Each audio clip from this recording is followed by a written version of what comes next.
Makasimba here. Asi haine papa. Makati Sipo makadiwa. siripo. Kwakanaka here kunobviwa uko. Kwakanaka. Wow, mukutengesa iko mbegu. Pana ndikutengesa hembe dzangu idzi. Wow. Ingoti nguva inoende yemadhaiza katikati pamwe mukutengesa. Kana ihembe dzangu.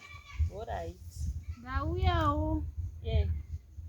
Ndine nhumbu yehazvadzi yenyu yamunogara nayo yaMike. Nhumbu yaMike?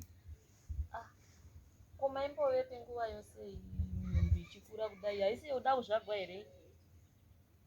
Ndakamboenda kwana John vakaramba, ndikaenda futi kwana Peter vakaramba, saka ndazouya kuno kwana Mike. Kwana John nekwana Peter uku maienda nenhumbu here kana kuti maingoenda zvekungofambawo? Notogoziva sei kuti ndiya Mike? Zvonetsa ndoti vanhu vacho ndakavaona zuva rimwe vari 4. Makuseni ndakaona John musi wachona iwoyo, unga uri musi wevhale. Masikati ndikaona Peter, manhero achozve ndikazoona Mike naJames. Saka vamwe vakandiramba, saka ndauya kunoku. Zvino Mike wacho zvaakaenda kuBeit Bridge, makambotaura naye here Mike wacho kuti ndozvazviri? Handandisina nokuti ndaiva kwana John, ndaifunga kuti ndichagara kwana John. Saka kwana John vakazoramba, vakati pamwe vakati haisi yavo. Nokuti pandakavaudza kuti ndakavatsanangurira zvakafamba sei, vakanditi saka enda kwana Mike kwacho ikoko. Asi kamukaramba ini ndokunoenda kwana James hangu. Ina hangu handikwanisi kuramba kana kubvuma, nokuti izvi zvinoda muridzi, nekuti muri vaviri ndimunozivana. Sezvo imi muchitaurawo vakawanda kudaiwo, iye handifungiwo kuti angazvibvuma, nokuti imi muri makaona vanhu 4 musi umwe chete. Zve zvaakuda muridzi wenhumbu kuti iye ndiyewo ndiyozviziva kana kuti handizvizivi. Ina hangu handina chandokwanisa kutaura, but chandinoziva kuna Mike ndakakura naye muyanzvadzi yangu, ndakakura ndichimuchengeta. Achiona ini natondinasa mai vake plus tsika dzake ndotodziziva. Saka todii, nokuti kumba kwedu ini vakandondidzingawo, saka handizivi.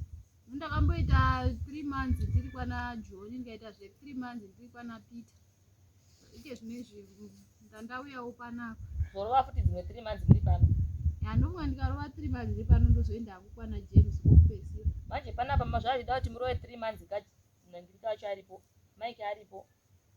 Ini ndokutorai ndoti 3 months ndinemi, mimba yosvika pakuzvagwa isiri yepano, pamwe inoda kuti mudure zvamakaita. Ndodii?